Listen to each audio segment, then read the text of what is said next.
بسم اللہ الرحمن الرحیم۔ مطالبہ الفرقان، سورۃ الواقعہ، مکی نمبر 56، آیت نمبر 1۔ قرآن مجید کی تفسیر خود قرآن مجید سے، از علامہ غلام احمد پرویز صاحب، اخذ و تلخیص محمد اکبر دکشت بھاردواج، نظر ثانی ڈاکٹر انعام الحق۔ سورۃ الواقعہ، مکی نمبر 56۔ بسم اللہ الرحمن الرحیم۔ اے اللہ، میری تمام تر کوششوں کا مقصد ربوبیت عامہ کے لیے تیری صفات کو بانداز رحمانیت و رحیمیت معاشرے کے اندر ظہور میں لانا ہے۔ آیت نمبر 1۔ اذا وقعت الواقعہ، جب وہ واقع ہونے والا واقعہ، انقلاب، ظہور پذیر ہوگا۔ قرآن نے خارجی کائنات میں ہونے والے حوادث کو مجازی انداز میں بیان کیا ہے۔ آگے 29ویں اور 30ویں پارہ میں تو بالخصوص انقلابات کا ذکر آئے گا۔ مفسرین نے انہیں قرب قیامت کی نشانیاں بتائی ہیں، یعنی یہ نشانیاں جب واقع ہوں گی تو پھر قیامت آئے گی، زمین پھٹ جائے گی، آسمان ٹکڑے ٹکڑے ہو جائے گا، پہاڑ ریزہ ریزہ ہو کر اڑ جائیں گے، اور پھر قیامت آ جائے گی۔ قرآن کریم صرف موت کے بعد کی زندگی کا ہی ذکر نہیں کرتا، وہ اس زندگی میں بھی جو انقلابات آتے ہیں ان کا ذکر بھی کرتا ہے۔ یہ یہاں کی جہنم کی زندگی کا ذکر کرتا ہے، اور اگر قرآن کے مطابق نظام ہو تو یہاں جنت ارضی کا بھی ذکر کرتا ہے۔ اس لیے قرآن میں جہاں اس قسم کے مقامات آئیں تو وہاں یہ دیکھنے کی بات ہوتی ہے کہ وہ یہاں کی قیامت کے متعلق ذکر کر رہا ہے یا مرنے کے بعد کی قیامت کے متعلق۔ اس کے علاوہ یہ دیکھنا ہوتا ہے کہ یہ جو اس قسم کے واقعات کا ذکر آتا ہے کہ زمین پھٹ جائے گی، آسمان ٹکڑے ٹکڑے ہو جائے گا، پہاڑ ریزہ ریزہ ہو جائیں گے، تو ان واقعات کا ذکر کرنے سے مقصود کیا ہے اور ہمیں اس کا فائدہ کیا پہنچتا ہے۔ یہ بات ٹھیک ہے کہ اس کائنات نے ایک دن معدوم ہو جانا ہے، لیکن سوال یہ ہے کہ آج سے 1400 سال پہلے قرآن نازل ہوا اور یہ اپنی اصل شکل میں آج بھی ہمارے سامنے ہے اور قیامت تک ان آیات نے رہنا ہے۔ تو اس قسم کی آیات سے ہمیں کیا فائدہ ہے؟ وہ تو طبعی طور پر آسمان، زمین اور پہاڑوں کے ساتھ کچھ ہوگا۔ جہاں یہ تباہ ہوں گے اس وقت جو انسان ہوں گے وہ بھی فنا ہو جائیں گے، کیونکہ آج ہماری زندگی میں ان واقعات نے نہیں ہونا، بلکہ جب تک یہ واقعات نہیں ہوتے تو انسان کے لیے ان حوادث میں کیا سبق ہے۔ عربی زبان میں الفاظ کے لغوی اور مجازی دونوں معنی ہوتے ہیں۔ زبان میں وسعت ہی مجازی معنوں سے پیدا ہوتی ہے۔ جبل کے لغوی معنی تو پہاڑ ہی ہیں، لیکن مجازی طور پر وہ جبل سے مراد بڑے بڑے سردار بھی لیتے تھے جن کے کھونٹے پہاڑوں کی طرح گڑے ہوئے ہوں اور انہیں کوئی اپنی جگہ سے ہلا نہ سکے۔ اسی طرح ارض کے لغوی معنی تو زمین ہی ہے، لیکن مجازی طور پر ارض وہ مظلوم، محکوم، ضعیف، کمزور اور پاؤں کے نیچے روندے ہوئے لوگوں کو بھی کہتے تھے۔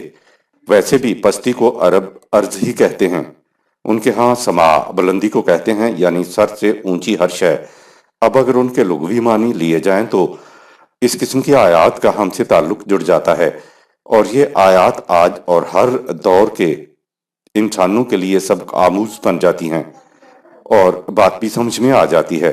قرآن حکیم 25، 26، 27 اور 28 پارے میں ایک انقلاب عظیم کی تمہید بیان کرتا چلا آتا ہے۔ یہ نصاب کی کتاب کی طرح شروع سے آہستہ آہستہ آگے بڑھتا ہے۔ قرآن کا اگر آپ مطالعہ کریں تو آپ دیکھیں گے کہ یہ تمام تدریجی منازل کو بتاتا جاتا ہے، اور آخری پاروں میں آ کے پھر وہ کھلے بندوں یہ بات کہنی شروع کر دیتا ہے کہ اب یہ پہاڑ پہاڑ نہیں رہیں گے، یہ ٹکڑے ٹکڑے ہو جائیں گے، ان کی طرح والیاں پگڑیاں فضا کے اندر بکھری ہوئی نظر آئیں گی، اور کچلے ہوئے لوگ ابھرے ہوئے نظر آئیں گے، اور اس کے بعد پھر انقلاب آ جاتا ہے۔ قریش کے سردار جبل تھے، پہاڑ تھے، سما تھے، آسمان تھے، اور غلام اور دیگر غریب لوگ کچلے ہوئے ارض تھے۔ مکہ کی آبادی کی اکثریت پسے ہوئے لوگوں پر مشتمل تھی۔ یہ بات نہیں ہے کہ جی چاہے تو لغوی معنی لے لیے جائیں اور جب جی چاہے مجازی معنی لے لیے جائیں، نہیں، ان کی زبان میں مجازی معنی موجود ہوتے ہیں۔ دیکھنا یہ رہ جاتا ہے کہ کہاں سے آک و سباق میں لغوی معنی لیے جائیں اور کہاں مجازی معنی۔ قرآن میں ہے کہ وَيَسْأَلُونَكَ عَنِ الْجِبَالِ فَقُلْ بِنَفْسِهَا رَبِّي نَفْسًا سورہ 20 آیت نمبر 105۔ لغوی معنی تو پہاڑ ہی ہیں، لیکن مجازی معنی ہوں گے کہ یہ تم سے پوچھتے ہیں کہ ان بڑے بڑے اکابرین کے بارے میں جو پہاڑوں کی طرح جم کر کھڑے ہیں، ان سے کہہ دو کہ میرا نشو و نما دینے والا ان کو جڑ بنیاد سے اکھیڑ کر گرد و غبار کی طرح اڑا دے گا۔ عربوں کے ہاں جبال کے مجازی معنی ہیں بڑے بڑے سرداران قوم، جن کا ذم باطل یہ ہے کہ ہمیں کوئی ہمارے مقام سے ہٹا نہیں سکتا، ہم جمے ہوئے ہیں، ہم مستحکم ہیں۔ ان کے متعلق پوچھا گیا ہے کہ ان کا انجام کیا ہوگا۔ ایک اور مقام پہ ہے کہ فَيَذَرُهَا قَاعًا صَفْصَفًا لَا تَرَى فِيهَا عِوَجًا وَلَا أَمْتًا سورہ 20 آیت 106-107۔ اور یہ پہاڑ اکابرین ایسے صاف اور ہموار ہو جائیں گے تو دیکھے گا کہ نہ ان میں کوئی ٹیڑھ پن باقی رہا نہ اونچ نیچ۔ سورہ 7 آیت 86۔ ان کے سارے بلکس نکل جائیں گے۔ چند آیات بعد ہے کہ یومئذ لا تنفع الشفاعۃ سورہ 20 آیت 110۔ جس دن یہ واقعہ ہوگا پھر کسی کی سفارش کسی کے کام نہیں آئے گی۔ اگر پتھروں والا پہاڑ ٹوٹتا ہے تو اس کے ساتھ یہ مانیں کہ کسی کی سفارش کام نہیں آئے گی، بالکل بے جوڑ سی بات ہے۔ اگلی آیت ہے وَعَنَتِ الْوُجُوهُ لِلْحَيِّ الْقَيُّومِ وَقَدْ خَابَ مَنْ حَمَلَ ظُلْمًا سورہ 20 آیت 111۔ خدائے حی و قیوم کے سامنے گردنیں جھکی ہوئی ہوں گی، جو اس قدر ظلم کر رہے ہیں تباہ اور برباد ہو جائیں گے۔ قرآن تو معنی خود بتا رہا ہے۔ بات شروع ہوئی ہے کہ وہ پوچھتے ہیں، ان پہاڑوں کے متعلق تو یہ پتھروں کے پہاڑوں کے بارے میں نہیں پوچھا جا رہا ہے۔ کہا کہ ان کی گردنیں خدا کے سامنے جھکی ہوئی ہوں گی، جو اس قدر ظلم کر رہے ہیں تباہ اور برباد ہو جائیں گے۔ آگے کہا وَمَن يَعْمَلْ مِنَ الصَّالِحَاتِ وَهُوَ مُؤْمِنٌ فَلَا يَخَافُ ظُلْمًا وَلَا هَضْمًا سورہ 20 آیت 112۔ جب بڑے بڑے اکابرین مغلوب ہو جائیں گے تو اس وقت پھر کسی کو اس کا ڈر نہیں رہے گا کہ مجھ پر کوئی ظلم ہوگا یا میری محنت کو کوئی لوٹ کھسوٹ کر لے جائے گا۔ صاف معلوم ہو رہا ہے کہ پتھروں کے پہاڑوں کی بات نہیں ہو رہی ہے، بلکہ جبال کے مجازی معنی بڑے اکابرین کی بات ہو رہی ہے۔ مزید حوالے ملاحظہ فرمائیں۔ سورہ 18 آیت نمبر 47، سورہ 56 آیت 5، سورہ 77 آیت نمبر 10، سورہ 78 آیت 20 اور سورہ 81 آیت نمبر 3۔ آیت نمبر 2، لَيْسَ لِوَقَعَتِهَا كَاذِبَةٌ اس کے وقوع پذیر ہونے میں کسی قسم کا شک و شبہ نہیں ہے۔ آیت نمبر 3، خَافِضَةٌ رَافِعَةٌ تو اس انقلابی دور میں پست اور کمزور لوگ بلند اور قوی ہو جائیں گے، اور جو آج اپنے آپ کو بڑا سمجھتے ہیں وہ پست ہو جائیں گے۔ آیت نمبر 4، إِذَا رُجَّتِ الْأَرْضُ رَجًّا اس دور میں پست کر کے رکھے ہوئے لوگ حرکت میں آ کر اٹھ کھڑے ہوں گے۔ آیت نمبر 5، وَبُسَّتِ الْجِبَالُ بَسًّا اور اوپر کے طبقے کے بڑے بڑے لوگ حیثیت میں ہلکے ہو کر منتشر و پریشان ہو جائیں گے۔ آیت نمبر 6، فَكَانَتْ هَبَاءً مُنبَثًّا جیسے تیز آندھی میں گرد و غبار اڑ رہا ہو۔ سورہ 20 آیت 1 تا 5، سورہ 77 آیت 10، سورہ 28 آیت 20، سورہ 81 آیت نمبر 3۔ آیت نمبر 7، وَكُنْتُمْ أَزْوَاجًا ثَلَاثَةً اس دور میں تم 3 گروہوں میں تقسیم ہو جاؤ گے۔ آیت نمبر 8، فَأَصْحَابُ الْمَيْمَنَةِ مَا أَصْحَابُ الْمَيْمَنَةِ ایک گروہ دائیں ہاتھ والا یعنی یمن و سعادت کا مالک ہوگا، بلا سوچو ان کی زندگی کیسی بابرکت ہوگی۔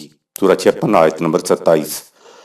آیت نمبر 9، وَأَصْحَابُ الْمَشْأَمَةِ مَا أَصْحَابُ الْمَشْأَمَةِ اور دوسرا گروہ بائیں ہاتھ والا یعنی سوختہ بخت انسانوں کا ہوگا، بھلا سوچو ان کی زندگی کیسی ناگفتہ ہوگی۔ سورہ 56 آیت 40۔ اگر ارض کے معنی زمین لیے جاتے، حرکت کے معنی زلزلے لیے جاتے اور پہاڑوں کے ٹوٹنے کے معنی پتھروں والے پہاڑوں کا غبار بننا ہوتا، تو اس کے بعد یہ کہنا کہ مدارج کے اعتبار سے 3 قسم کے گروہ ہوں گے تو یہ کوئی ربط ہی پیدا نہیں ہوتا۔ ربط تو تب ہی پیدا ہوگا جب ہم ان الفاظ کے لغوی کی بجائے مجازی میں لیں گے۔ آیت نمبر 10۔ والسابقون السابقون، تیسرا گروہ بھلائی کے کاموں میں سب سے آگے بڑھنے والا ہوگا، اس لیے ان کی زندگی خوشگواریوں میں سب سے آگے ہوگی۔ آیت نمبر 11۔ اولئک المقربون، تیسرے گروہ سابقون الاولون سب سے زیادہ صفات خداوندی کے رنگ میں رنگے ہوئے ہوتے ہیں، اس لیے ان کے مدارج بھی سب سے بلند ہوں گے۔ آیت نمبر 12۔ فی جنات النعیم، یہ لوگ آسائشوں اور سرفرازیوں کی جنت کے مالک ہوں گے۔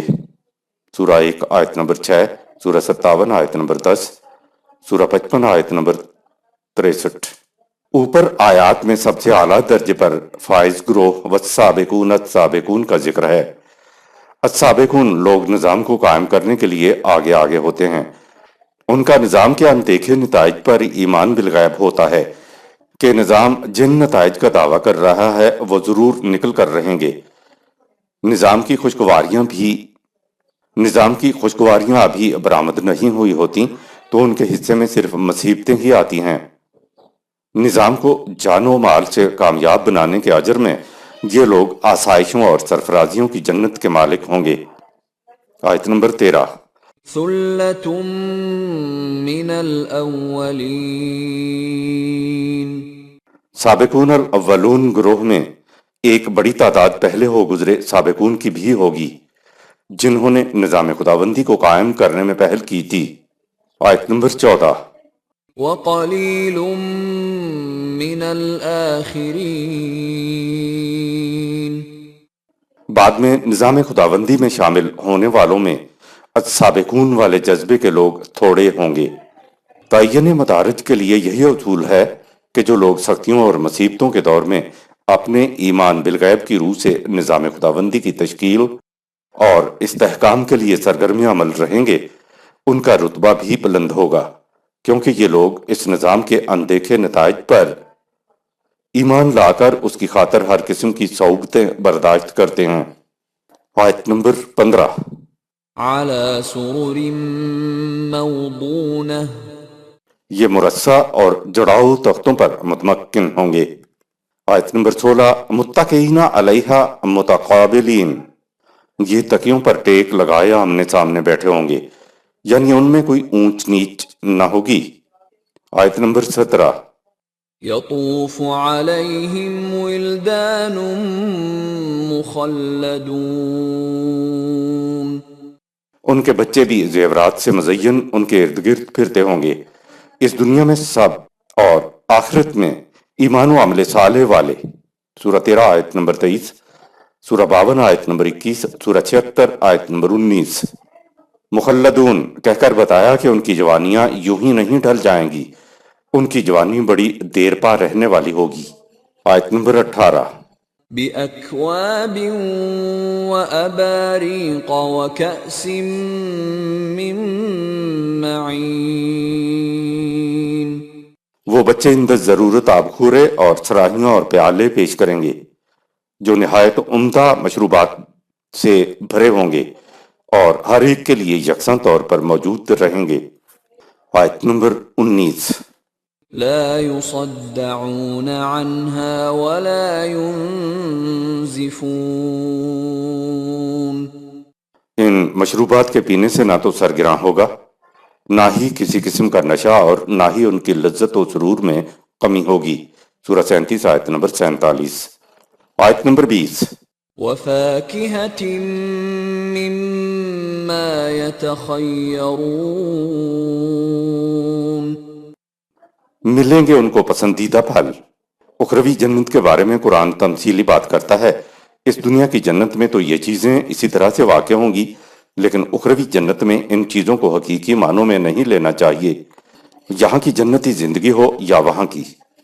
مساوات کا اتنا خیال رکھا جائے گا کہ وہ ایک دوسرے کے پیچھے نہیں بیٹھیں گے بلکہ ایک دوسرے کے آمنے سامنے بیٹھیں گے، اور خدمتگار ان کے ارد گرد پھر رہے ہوں گے۔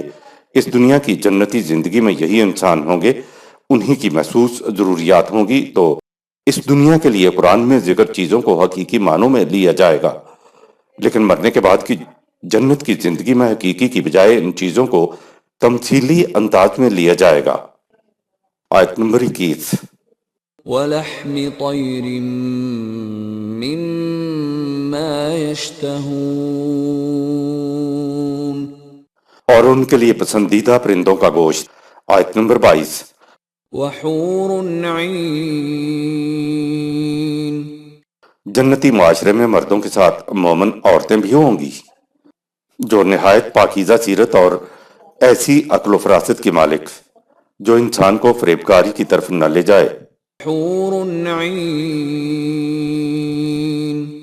مذکر اور مؤنث دونوں کے لیے استعمال ہوتا ہے، لہذا مرد و عورت دونوں حور و عین ہوتے ہیں۔ اس کے معنی ہیں وہ لوگ جو پاکیزہ عقل کے مالک ہوں، ان کی عقل فریبکار و عیار نہ ہو، یعنی صاف و شفاف پاکیزہ عقل والے، پیور اینڈ کلین انٹلیکٹ۔ لہذا جنتی معاشرہ کے اندر ان صفات کے حامل مرد و عورت ہوں گی۔ عقل سے باطل کا کام لیا جائے تو عقل ملعون ہو جاتی ہے۔ آیت نمبر 23۔ كأمثال اللؤلؤ المكنون، ان کی پاک دامنی کی مثال یوں سمجھو جیسے محفوظ موتی ہوں۔ حور و عین صفات کے حامل مرد و عورتوں کو محفوظ موتی کہا گیا ہے۔ آیت نمبر 24۔ جزاء بما كانوا يعملون، یہ آسائشیں اور سرفرازیاں ان لوگوں کے اپنے اعمال کے نتائج ہوں گے۔ یہ انعامات انہیں بخشش میں نہیں ملیں گے بلکہ ان کے اعمال کے بدلے میں ملیں گے۔ آیت نمبر 25۔ لا يسمعون فيها لغوا ولا تأثيما، اس معاشرے میں نہ تو کسی قسم کی کوئی لغو و محمل بات ہوگی اور نہ ہی ایسا کام جس سے انسانی ذات کی صلاحیتیں مزمحل ہو جائیں۔ آیت نمبر 26۔ إلا قيلا سلاما سلاما، وہ فضا ایسی سکون اور اطمینان کی ہوگی جس میں ہر طرف سے سلامتی کی آوازیں آئیں۔ اس میں ہر فرد دوسرے کی سلامتی اور تکمیل ذات کا متمنی ہوگا۔ یہ بلند مرتبے والے یعنی تیسرا گروہ وہ لوگ ہیں جنہوں نے نظام خداوندی کے قیام و استحکام کے لیے مشکلات و مصائب اور صعوبتیں برداشت کیں، ایثار اور قربانیاں دیں۔ آیات 10-26 میں تیسرے گروہ السابقون الاولون کا ذکر مکمل ہوا۔ آیت نمبر 27۔ وَأَصْحَابُ الْيَمِينِ مَا أَصْحَابُ الْيَمِينِ، اور رہا پہلا گروہ اصحاب الیمین داہنے والے، تو کیا کہنے داہنے والوں کے۔ یمین وہ لوگ ہیں جو اس معاشرے کے قیام کے بعد اس کے استحکام اور اس کے فروغ اور ارتقاء کا موجب بنیں گے۔ آیت نمبر 28۔ فی سدر مخضود، تو یہ بھی ایسے جنتی معاشرہ میں ہوں گے جس میں بے خاردار درخت پھلوں سے لدے ہوئے ہوں گے، یعنی ایسی آسائشیں جس میں کسی قسم کی خلش نہ ہو۔ آیت نمبر 29۔ وطلح منضود، عمدہ قسم کے کیلے جو تہ بتہ لٹکے ہوں گے۔ آیت نمبر 30۔ وظل ممدود، اور بہت دور تک پھیلے ہوئے گھنے درختوں کے سائے۔ آیت نمبر 31۔ وماء مسکوب، نہایت صاف اور شفاف آب رواں جسے کھود کر نکالنا نہ پڑے۔ آیت نمبر 32۔ وفاکہۃ کثیرہ، اور بکثرت پھل۔ آیت نمبر 33، لا مقطوعة ولا ممنوعة نہ تو ان پھلوں کا موسم ختم ہوگا، سورہ 14 آیت 25، اور نہ ہی انہیں کوئی روک رکھے گا، سورہ 107 آیت نمبر 7۔ آیت نمبر 34، وفرش مرفوعة اور عورتیں باعزت عالی مرتبت بیگمات کی طرح ہوں گی، مرفوعت بلند و بالا، کسی سے پست نہیں۔ جب عورت کسی سے پست نہیں تو اس کا خون بہا اور گواہی پوری ہے، لیکن جناؤ، سرکاؤ، قتل اور قذف وغیرہ سے متعلق آرڈیننس سن 1989 جسے اسلامی کہا جاتا ہے، اس میں عورت خارج ہی کر دی گئی ہے کہ گواہ عورت ہو ہی نہیں سکتی۔ یعنی کسی ماں کے سامنے کسی نے اس کے بیٹے کو آ کے قتل کر دیا تو ماں گواہ نہیں بن سکتی۔ اپنے بیٹے کی عورت چوری ہوتے دیکھ رہی ہے لیکن یہ گواہ نہیں ہو سکتی۔ دو عورتوں کی گواہی کے بارے میں سورہ 2 آیت 282 ملاحظہ فرما لیں۔ عرب ہی نہیں، ساری دنیا میں ہی بیگمات، جنہیں گھر کی عورتیں کہا جاتا ہے، مستورات کہا جاتا ہے، ان کی تعداد بہت تھوڑی تھی۔ باقی سب لونڈیاں ہوتی تھیں جو فروخت ہوا کرتی تھیں۔ یہ کہنے کی بجائے کہ لونڈیاں فروخت ہوا کرتی تھیں، کہنا چاہیے کہ عورتیں فروخت ہوا کرتی تھیں، کیونکہ لونڈیاں بھی تو عورتیں ہی ہوتی تھیں۔ آیت نمبر 35، إنا أنشأناهن إنشاء ان عورتوں کی تعلیم و تربیت اس انداز سے ہوئی ہوگی جس سے وہ کچھ سے کچھ بن جائیں گی۔ اگر عورتوں کو تعلیم سے آراستہ کیا جائے تو یہ ویسی نہیں رہیں گی جیسے پہلے عورتیں ہوا کرتی تھیں، جن کے لیے کہا کہ گواہی کے لیے 2 عورتیں لے لو۔ عورت دلیر، بولڈ ہو جائے گی اور پھر ایک ہی عورت کی گواہی کافی ہوگی۔ کیا خوبصورت الفاظ ہیں کہ تعلیم حاصل کرنے کے بعد وہ کچھ سے کچھ بن جائیں گی، یعنی پہلے سے مختلف عورت بن جائے گی۔ آیت نمبر 36، فجعلناهن أبكارا پس ہم انہیں کنواریاں رکھیں گے۔ آیت نمبر 37، عربا أترابا وہ نہایت فصیح البیان اور ہم مزاج ہوں گی، میاں بیوی ایسے ہم مزاج گویا دونوں ایک ہی مٹی کے بنے ہوئے ہوں، سورہ 78 آیت نمبر 33۔ آیت نمبر 38، لأصحاب اليمين یہ کیفیت ہوگی اصحاب الیمین، پہلے گروہ داہنے ہاتھ والوں کی۔ آیت نمبر 39-40، ثلة من الأولين وثلة من الآخرين ان میں پہلے اور بعد میں آنے والوں کی ایک بڑی تعداد ہوگی۔ آیت 27-40 پہلے گروہ اصحاب الیمین کا ذکر ختم ہوا۔ آیت نمبر 41، وأصحاب الشمال ما أصحاب الشمال اور رہے وہ سوختہ بخت لوگ جنہیں اصحاب الشمال دوسرا گروہ بائیں ہاتھ والے کہا گیا ہے، تو ان کی حالت بڑی خراب ہوگی۔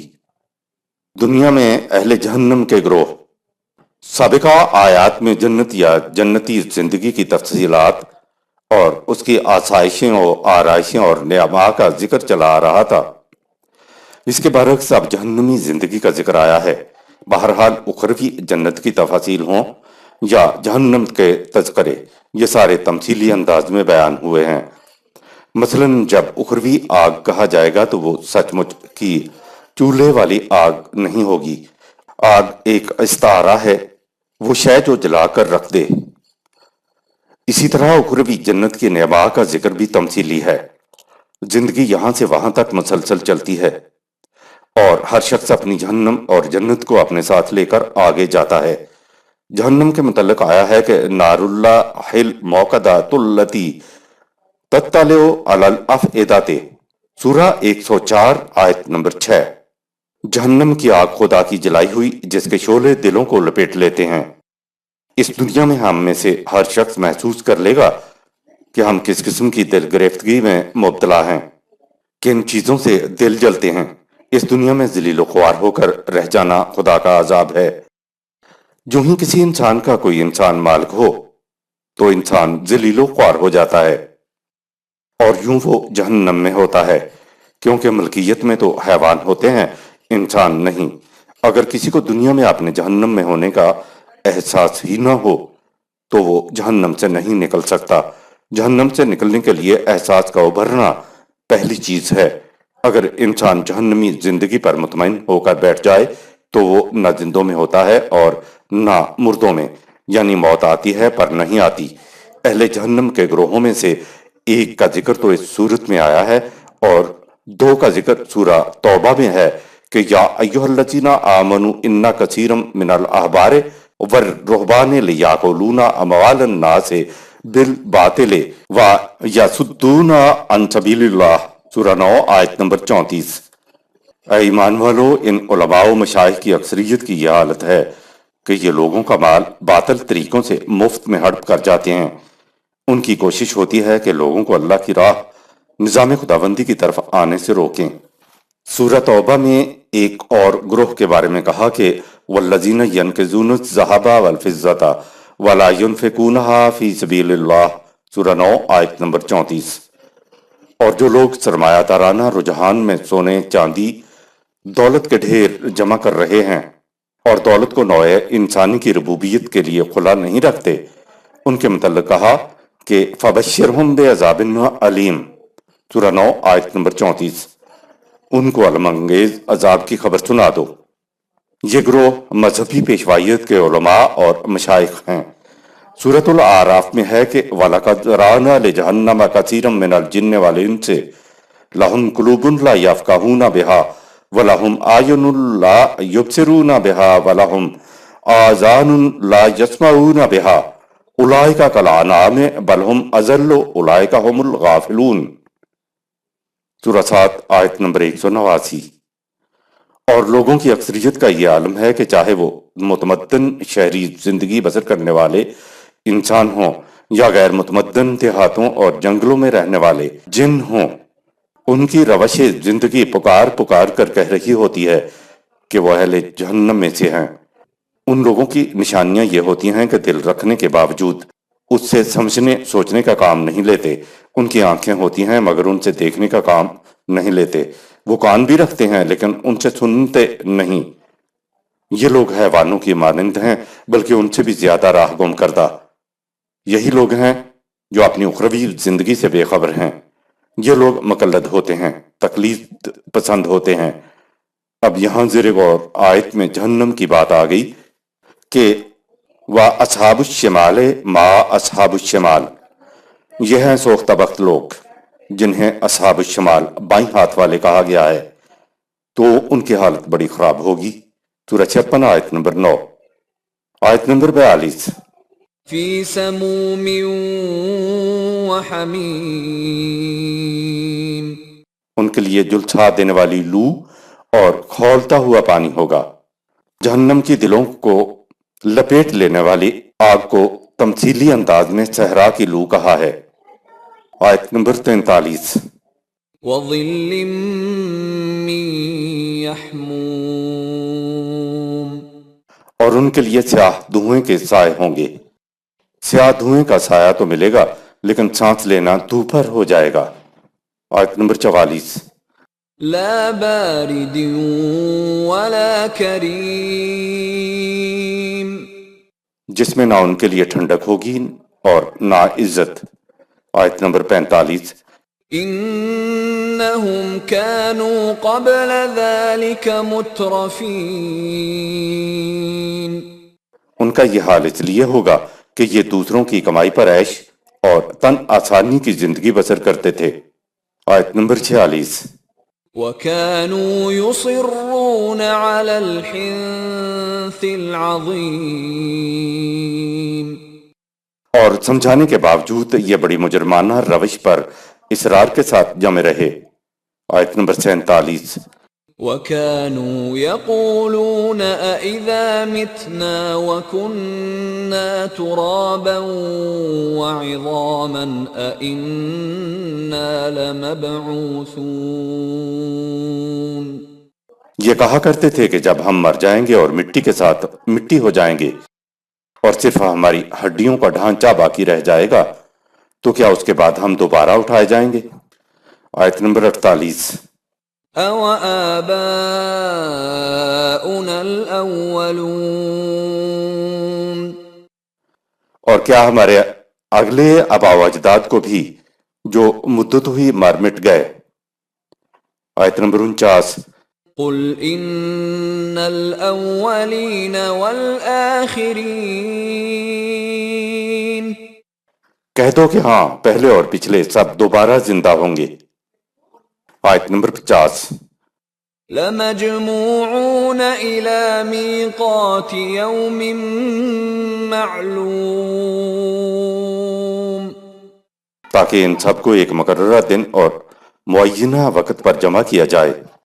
آیت نمبر 51۔